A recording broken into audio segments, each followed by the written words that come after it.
Series fans, my name is Taylor and welcome to Above the Yellow Line, the show where we talk about all the updates, theories, news, recaps, and more of the NASCAR Cup Series. A true welcome back after this off weekend. I hope everyone took some time to relax, especially after the Bristol Dirt Race, which, by the way, got a 78.5 approval rating from Jeff Gluck's poll. Not a bad rating considering the numbers so far this season, a very good reception for the dirt race. I know this was a very busy weekend for a lot of people in the sport, an exciting, anticipating, and draining one, so like I said, hopefully everyone is refreshed and ready to go after some holiday celebration from Easter, family time, whatever it was. Welcome back. Let's dive right in. This is a race I am personally super excited about. We are headed to the paperclip for the Blue-Emu Maximum Pain Relief 500. This is a night race at Martinsville, a short track full of short tempers and some iconic moments. I'm talking recent moments like the final race to make it into the championship 4 where Chase Elliott won in a dramatic fashion. Nobody thought he was going to win after a few mistakes by the crew and by him too. And we saw Kevin Harvick's championship hopes crushed before our eyes. A very dramatic scene from him as well, spinning out at the end of the race, collecting Kyle Busch in an attempt to get some points. It was drama. We also saw the night race last June with the strobe light show for the winner, Martin Truex Jr. It's always entertaining at Martinsville. I'm ready to dive into this weekend with some track facts, the starting lineup, lining up the odds, and picking a potential winner. I am unfortunately going to skip looking at some pretty paint schemes just because there are more important matters to attend to, you guys. There was a lot of news that we missed this past weekend that I want to go over in some detail, some important stuff from the world of NASCAR and beyond. So let's start with some updates and hot takes. We're going to combine the two right now with some drama. Superstar Experience Racing, a Tony Stewart and Ray Everham kind of experience, conveniently got on the dirt track, taking in some of the action as we did last weekend at Bristol. Last Wednesday and Thursday, when the Superstar Experience Racing posted these clips, and especially this video they posted to their social media page, I want to play it for you right here. The starting quote to this video is, "Superstar Experience Racing is the best way to have fun in motorsports racing because we're trying to take the car out of the equation." So it seems like they're taking a little bit of a jab here at some other series, take that as you will, that are really trying to make the sport really car-driven and not driver-driven. Interesting kind of quotes there, an interesting video showing them preparing the car. You know, they're putting the wheels on, they're raising it up, going down. Very interesting. There's a lot of focus in the series here on bringing out the talent of the drivers and making the car that can do it all. A key factor here, especially when it comes to dirt racing. The caption under this video literally is, "Get you a car that can do both." An obvious jab at NASCAR as they took to the dirt race at Bristol, and they obviously had issues with the car and the tires, and I don't think, like I mentioned in my last podcast when I did the race recap, was not fully tested, was not fully put together. But video highlighting that experience, highlighting what they're trying to do with the cars. This is creating a lot of buzz, especially in interest within the NASCAR community. Even NASCAR drivers like Denny Hamlin reached out wanting to do a test run in these cars. So for a series from Stewart and Everham that claim they're not competing with NASCAR, I mean, come on. I know they said in that interview that it wasn't meant to compete, but you've seen jab after jab, week after week, and it's so obvious. Just trying to make a series that brings back what NASCAR either was or what it should be in the eyes of Everham and Stewart. I mentioned in my last updates video, I believe that SXR was a series for fans that missed the old racing packages that made so many people happy, including myself. It was also for fans that straight up missed real racing, and because of that, I think this new series could pull in some fans. But in reality, do I really think that they have a shot at taking over the NASCAR fan base? Absolutely not. And at least not entirely or completely, but maybe in time, if this continues to be successful, they could. I don't know. As NASCAR seems to be struggling to strike a balance between new and old fans and losing some grip as I feel like they're frantically searching for something to give them an edge over the other racing series, and it's causing less consistency and more wavering, and I feel like making the racing a little less legitimate. So as NASCAR kind of flounders with some new ideas and tries to find their new shtick, I guess, this is a ginormous window of opportunity for SXR Racing, which is not good for NASCAR as a whole. That's already losing fans. I have never seen so many people on social media in this season, just to start, we're only 7 races in, I think, in last season, that said they are done with the sport and they're moving on for a number of reasons. Whether it's changing the sport, whether it's the new setup, whether it's the cars, I don't know. We are losing a ton of people in this sport. But if you're worried if this Superstar Racing Experience is going to become a superpower and take over for NASCAR, I wouldn't worry too much. Not that I don't think it's going to be a great series, but we have to remember that the giant that NASCAR is was not built in a day or even 5 years. It's taken decades and decades and decades. It's going to take a lot of prominent people in the NASCAR community specifically to change where their loyalties lie, for a lack of better words, to really give the Superstar Racing Experience series the leap it needs. I think if this is what they chalk it up to be, if what Stewart and Everham are saying, the series will make a lot of fans really happy and will make a lot of fans kind of change where they're watching. And now the TV, when it shows on TV, the Superstar Racing Experience and NASCAR, they don't compete. They're not at the same times from looking at the schedule, so there's no need to worry about that. But it's going to get a lot of fans interested. It's clear that Tony Stewart and Ray Everham intend for this to be the next big thing since sliced bread in motorsports.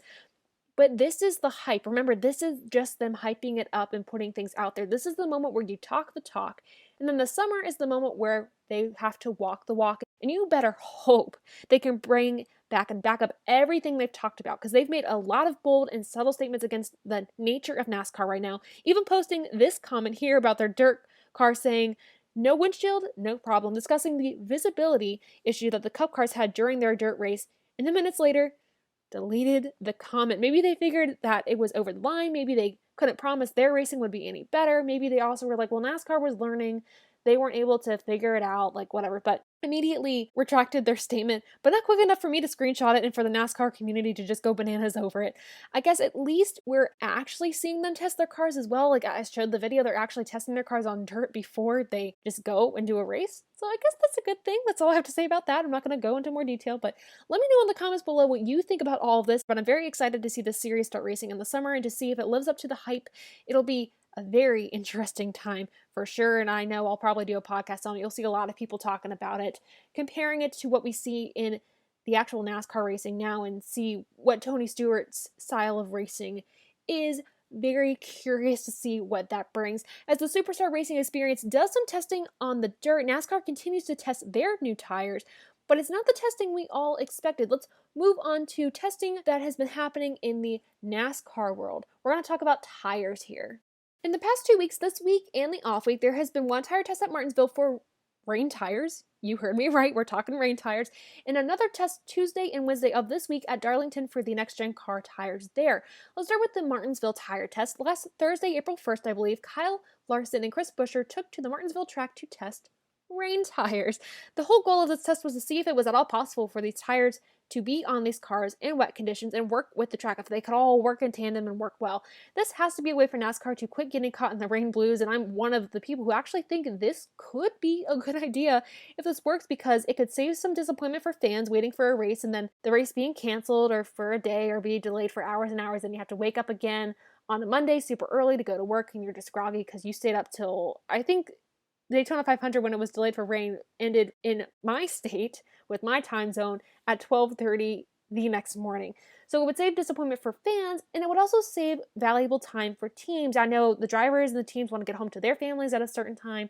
They want to prepare for the next race. They don't want to be camping out at the track during the rain. So it also saves time for them. But that's my take on it, though. I think it's good for those reasons.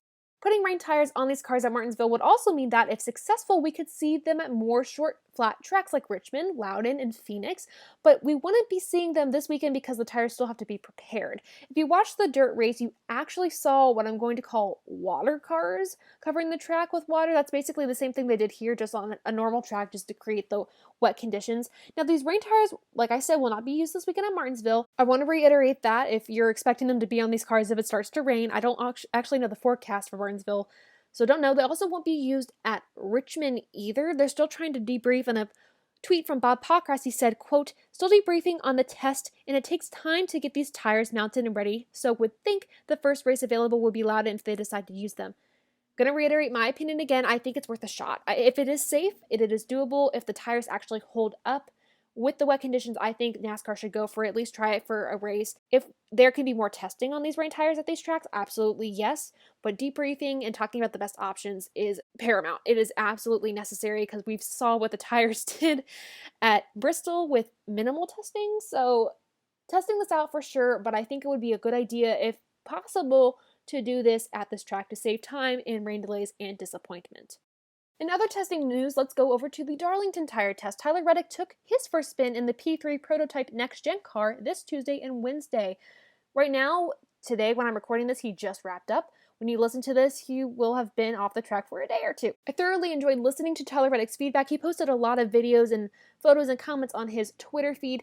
Really awesome to see what he thought of his time in the next gen car. It was also great to see NASCAR doing proper testing for these tires to make sure when they get to these tracks next year, because it seems like they are testing at literally every track possible as they can. So when we get to the tracks next year, the tires don't totally fall apart and these cars have major issues. Love seeing that. Love seeing NASCAR putting in the work for the next gen car. The goal of this test was, again, to give Goodyear some data on how to improve their tires for the next gen car. The day ended with a few scrapes on that new next gen car, but it sounded like a successful day full of information gathering, as the wheels on these cars are actually different than the current make. The next gen car will feature an 18-inch wheel as opposed to the 15-inch ones that we see in the Cup cars using now. So gathering data is very important, and I feel that learning how these tires wear and work will be a learning curve that a lot of these drivers have to adjust to. Of course, the drivers like Kurt Busch, Chris Buescher, all these drivers, especially Tyler Reddick, who have already tested the tires, tested these next-gen cars, will have a leg up on the competition, which is kind of nice, especially Darlington. That is a very, very tricky track to race around. Tyler Reddick seems to have a leg up on the rest of the field after this one. Tyler Reddick also mentioned in a video that he posted on Twitter that they're still seeing a pretty significant amount of tire fall off and that the car is a bit hard to take around the track. He said that you can't, quote, yaw these cars out like the current 6th gen. Sounds like these cars are having less side force than the Gen 6 cars, which actually means that the drivers can't let the car out of step without having to massively correct the car or counter the car's movements. I think that's what yaw means. It means that they can't just like totally whip around the corners and expect the car to whip with them. The car is just a straight driving one. That's what I'm guessing. I think that's what Tyler Reddick means by yaw. I honestly, I don't know. It's a really fun term. I might use it more. Who knows? They've run different tire combinations the past 2 days in longer and shorter runs on the track, but seem to land on a good tire combo at the end of the day, according to Tyler Reddick. Now, all the testing on these cars, the cars themselves, are done. They're just testing tire combinations as far as I know. We also have another test coming up at Nashville in April on the 20th and 21st with Kurt Busch, Chase Briscoe, and Christopher Bell. There's one driver from each manufacturer, and these drivers have tested the next gen car before. They're just going to be changing out the tire combinations just to get a gauge on how the drivers are feeling about that tire. And actually, something to mention now that we're talking about the next-gen car, but actually something not just to mention, I can't just gloss over this. This is pretty big news. Just announced as I was recording this, actually, May 5th will be the day that NASCAR and the 3 manufacturers of the sport, Toyota, Ford, and Chevy, will reveal their next-gen models for all the world to see. We will finally get detail on these cars that we have all been waiting for. I feel NASCAR has done a really good job at keeping fans in suspense. I mean, they've showed us pictures and video and sound, but other than that, what we hear and see, we don't know a lot about these cars. At least I don't. I've tried to look things up, but I'm eager to hear and actually see more about these cars and how they run and just how different they are from these Gen 6 models, with details on the specs and other unique elements of these cars. We will also finally get to see those single lug nut wheels up close and personal. This event will feature top NASCAR executives, top drivers, and top manufacturer executives as well. Very exciting stuff here. I'm marking my calendar, Cinco de Mayo, May 5th. Lots and lots of news, lots and lots of updates. I just mentioned Martinsville, Darlington. Speaking of Darlington, let's steer off these next-gen cards and discuss something pretty neat. We have another throwback paint scheme to look at. Chase Elliott just announced his paint scheme for the Darlington Throwback Weekend that I could not wait to mention, because I will do a whole podcast on the throwback looks, because we have to look at each individual one by one, because they're always so cool. And this one right here is no different. It is the Hooters number 9 throwback paint scheme that honors the great and late 1992 Cup champion Alan Kulwicki. Chase Elliott's paint scheme will replicate the number 7 Ford Thunderbird Hooters paint scheme that Kulwicki drove in the 1992 championship final race. What's cool about this race is, at the time, it was actually held in Atlanta. The championship race was held in Atlanta for a number of years, and it was a race that Bill Elliott, Chase Elliott's father, won at his home track. But Alan Kulwicki finished in second place and won the championship title after leading just one more lap than Bill Elliott did that race, taking the championship, taking the crown, taking all the points. It was down between these two guys, and it's so awesome to see that this history, and especially Alan Kulwicki's legacy, is going to be honored in this race as it relates to Chase's family and just honors a great, great driver. As you saw in this video posted on Chase Elliott's account that I showed, the cars are basically twins. Honestly, it is so cool. The only difference is obviously the sticker sponsorship on the side that are near the front fender of the car. And obviously Chase's is just a little bit more modern, but it is an incredible job by the art department or whoever puts these cars together and thought of the paint scheme. Wonderful job. I'm going to have to get a die cast of this one for sure. I also want to mention another scheme for a future race at Talladega that is pretty significant I want to also mention here. Joey Gase will be driving one of the Rick Ware cars for both the Cup and Xfinity races at Talladega in a car that honors the late hero Davey Allison. Davey Allison's life was tragically taken when a helicopter he was piloting crashed into Talladega Superspeedway, so this is the best place to run this amazing tribute scheme. You may notice that the 28 is a number that we haven't seen in a bit, and this paint scheme too is one that was run in 1993. The team got special permission from NASCAR and the widow of Allison to drive this historic number and the scheme with the goal to promote organ donation, as the great hero Davey Allison was one, and Joey Gase's mother was actually one as well when she passed. Joey Gase has made it his mission to promote this very important cause and absolutely will do that in this Donate Life paint scheme with the registerme.com link on the car. A super amazing tribute. I'm excited to see it on the track in both Talladega races for Cup and Xfinity happening on April 24th and 25th. Now let's start cooling down this news and updates segment here. We had a lot to talk about. This could have been an episode within itself, but then my talk about the race was a little shorter, so we lumped them together. I apologize if there was a lot of updates, but there was a week off. There was a lot to talk about, so we're going to cool it down with two small pieces of news here I want to just briefly mention. It was announced that Dale Jr.'s show on Peacock TV, Lost Speedways, will make a return this summer for season number 2.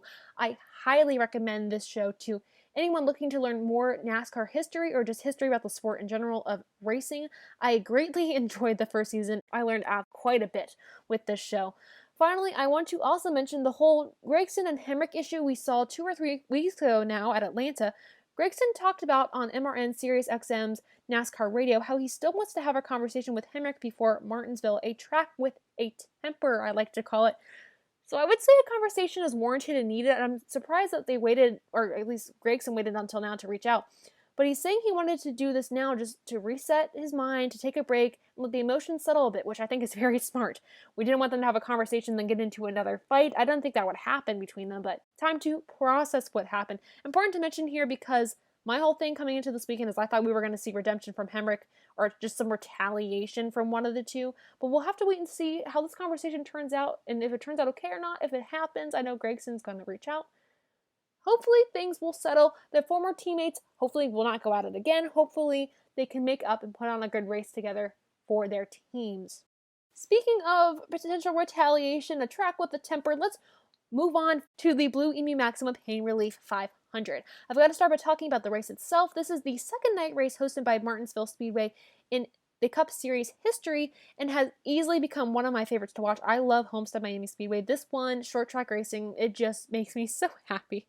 This track is unique in the fact that the racing surface is asphalt on the straightaways and concrete in the turns. Makes it very tricky on the tires. And the nickname of this track, a fun fact, because this is something I wanted to look up too, the paperclip comes from the unique shape of the track. It's literally shaped like a paperclip, the compact shape of a paperclip. The turns are a tight 588-foot turn, and the straightaways are 800 feet long. It's very small. Just look at a picture of the track and you'll see what I'm talking about. You'll understand the nickname right away. This oval track is half-mile long, and the race will last 263 miles or 500 laps. Stages 1 and 2 should both be 130 laps each, and the final stage should be 240 laps, with a competition caution thrown somewhere in the first stage. Lining up the field here, Joey Logano, the driver with basically zero dirt experience, your winner at the first dirt race for the Cup Series cars in 50 years. Your Bristol Dirt Race winner will start on the pole, followed by Denny Hamlin, then Young Guns, Byron, Blaney, and Elliott rounding out your top 5. Gotta mention Ricky Stenhouse Jr. after an impressive run last weekend, starting towards the front in 6th. And that's a very good thing for this team. Track position does seem to matter a lot here. So you're not playing bumper cars or not bumper carring your way, I'm gonna call it, through the field with the cars so tightly packed. Finding any open space is going to be really tough. So a good starting spot guarantees or almost guarantees you a good finishing position. Gotta also mention Ryan Newman starting with a great position in 8th. Suarez with 2 impressive race weekends in a row, hoping to make it 3 this weekend, starting just outside the top 10 in 11th. Gotta mention a few guys starting towards the middle or back of the pack. Larson with an upset loss, I would call it, last weekend after Wrecking with Bell starts 19th, and Christopher Bell starts 23rd after struggling a bit these past 2 weeks. He's won once this season, but he seems to be kind of, I don't want to say fading yet, but not consistent so far. I'd like to see more consistency from him. But Wallace, that could have had a career best finish last weekend, starting 25th after they didn't call the right caution. I talked about this last time. I'm not going to go into it now, but starting 25th, these guys may struggle a bit to make it to the front, but I'm excited to see it. I'm excited to see them battle their way because it's happened before. It can happen again. Just hasn't happened as much. Now let's line up the odds now so I can figure out my race pick for this weekend. The last driver to win at this track, Chase Elliott, won in 2020, the final race before the championship race at Phoenix, where he would go on to win the championship title. We also saw Martin Truex Jr. win in June of 2020 at this track. The active driver with the most wins at this track is Denny Hamlin with 5 wins. The active driver with the best averaging finish at this track is Denny Hamlin with 9.93. Recently, the best average finish has gone to actually Brad Keselowski in the past 6 races with an averaging finish of 4.33. The team with the most wins is Hendrick Motorsports with 25 wins, having the most wins of any team at any track in NASCAR history here. I remember Jimmy Johnson winning a ton here when he was driving. And then finally, the manufacturer with the most wins is Chevrolet with 26 wins. Continuing on with some helpful statistics, I would say a majority of these drivers in the past 10 years have started in the top 10 and won a race. We're talking 2010 to 2020 here. Out of the 22 races ran, 17 of the 22 races ran at Martinsville from 2010 and beyond had drivers starting inside the top 10 and winning. Counting the recent track winners, Elliott, who started the race 8th and had to overcome tremendous odds to win, and Martin Truex Jr., who started 5th and won the race in June of 2020. I have a few guys I want to look out for here I'm going to mention. I cannot ignore Hendrick Motorsports' success at this track, especially seeing the success Chase Elliott had here in the past few races. Even earlier in his Cup career, he seemed to have some sparks of success. William Byron did well last race before an accident took him out in the fall one, but finished 8th in the summer race. Bowman even did alright, finishing 6th in the fall and summer races, though historically this is not his best track. This track, though for Larson, hasn't been the best for him either. He tends to do better at more spacious tracks, so I'm sitting him out this weekend, but he's been a surprise. He could honestly surprise me this weekend. I have to keep my eye on Ryan Blaney as well, who, if I'm looking at the stats here, this is his best average finishing track. Correct me if I'm wrong, please, in the comments, but he's finished in the top 10 every single race here except for one in 2018. That's pretty darn impressive. In the last 2 races here, he finished 2nd place in both. I'm also looking at Denny Hamlin as a potential winner this weekend, as he's the best average finishing driver at this track. He has had 5 wins here, though those wins came in 2008, 2009, 2 in 2010, and the most recent in 2015. Since then, he has done bad and good at this track, having on and off finishes every other year, it seems, though he didn't do great in 2020, not finishing inside the top 10 for either race. So a little weary on him, especially because he seems to be consistent this season. He's obviously the top person in points right now, top driver in points, but he hasn't performed when he has had to. And I think in Martinsville, you really have to be willing to push the other guy out of the way, willing to do bumper cars. And I think at the Bristol race we saw last week, and he wanted to race clean. And I think Martinsville, if you want that win, you're not going to be able to race clean. So I think I'm going to leave Denny Hamlin out this weekend as well. Finally, we got to mention the 2 winners, Martin Truex Jr. and Chase Elliott from last year. The final 2 to mention. Martin Truex Jr.'s average finish at this track is 17, and Chase Elliott's is 14.55. If we look at the races since 2018, Martin Truex Jr.'s has had a finish of 6.5 in average, and Elliott's has been a little lower with a average finish of 10. Let's dive a little bit more into the stats here of these 2 drivers. Now, Chase Elliott has been pretty decent at Martinsville, as I said a few moments ago, finishing inside the top 5 in both 2020 races, winning 1. Since 2018, he has had only 1 finish outside the top 10, so that's pretty noticeable there. Martin Truex Jr. has more data to look at, but I'm reminded that he won the race in 2020 and 2019, technically back-to-back. From June 2020 back to October 2017, Martin Truex Jr. has had 1 finish outside the top 10. That's 7 out of 8 races inside the top 10, folks. Even better, it's 6 out of 8 races inside the top 5. You cannot mess with that stat. Martin has taken over Martinsville, and the recent stats show it for sure. This weekend was a very tough choice between 2 drivers, Ryan Blaney, who has had very recent success at this track, less data to look at, and Martin Truex Jr. I think Blaney will absolutely do well this race. I think he has great track position. I think that team has it figured out, but I do think a repeat winner is among us, and starting in 8th position, I think it's possible that Martin Truex Jr. will be the first repeat winner of the 2021 season. So he is my guy for this weekend, not just stat based, and I know the stats really do speak for themselves, but he has also been pretty consistent these past few weeks and seems to be moving in the right direction and doesn't choke at an opportunity. He's able to go for the win and be consistent when he needs to be, wants to be, and has to be. Now, if you're asking me to choose a guy to be a new winner this season, I'd have to choose either Chase Elliott for statistics reasons. I also want to see Keselowski take a win. Honestly, I want to see Brad Keselowski win for once this season at some point. Even Suarez, who has been great so far this season, I don't think short tracks are his thing, but if there's a surprise winner or a new winner, I think it could very well be him. He's had the momentum. He's had a great few weeks. We could see a Suarez win. I don't know. Surprises, no definitive answers on a new winner there, but I want to know if you've got one. What's your new win pick for this weekend, or who's your win pick at all, just in general? Let me know in the comments below. And well, guys, we did an updates video and a pre-race breakdown all in one, and now I am done. Thank you all so much for tuning into Above the Yellow Line, the show where we talk about all the updates, series, news, recaps, and more of the NASCAR Cup Series. Tune in next time for a race recap, and if you want a race recap where you can just read and scroll through, I'll be publishing a recap for the podium finish, so check them out in the link below for a link to their website. Check out my socials as well for lap-by-lap race coverage. This is a Saturday race. I repeat, this is a Saturday race. We'll be racing late too under the lights. The race starts at 7:30 Eastern Standard Time. Another big update on FS1 this weekend. Not Fox, but FS1. So if you don't have cable, get those streaming services out and ready to go. You can also catch it on MRN or the NASCAR app for free. Not trying to plug the app here, but the app and the free radio has literally saved my life so many times on race weekend. So remember, 7:30 Eastern Standard Time p.m. at night, Saturday on FS1 is the race. Do not miss it, and don't miss the next time I post by subscribing and clicking on the bell icon to get notifications. That is all, you guys. Thank you all so much for supporting the channel, and until next time, I'll see ya.